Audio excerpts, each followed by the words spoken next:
Hi friends, இன்னைக்கு ரொம்பவே சூப்பரான கத்திரிக்காய் கருவாட்டு குழம்பு எப்படி பண்ணுறதுன்னு வாங்க பார்க்கலாம்.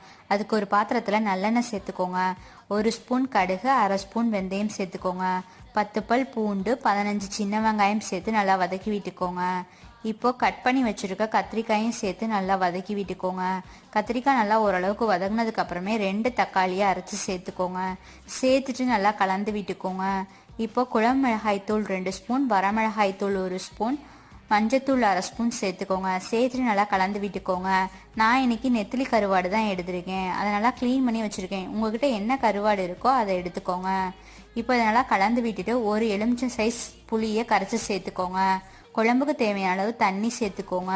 இப்போ உப்பு சேர்த்துட்டு நல்லா கொதிக்க விட்டுக்கோங்க. நல்லா இந்த அளவுக்கு கொதிச்சதுக்கு அப்புறமே இது கூட 1/2 மூடி தேங்காயை அரைச்சி சேர்த்துக்கோங்க.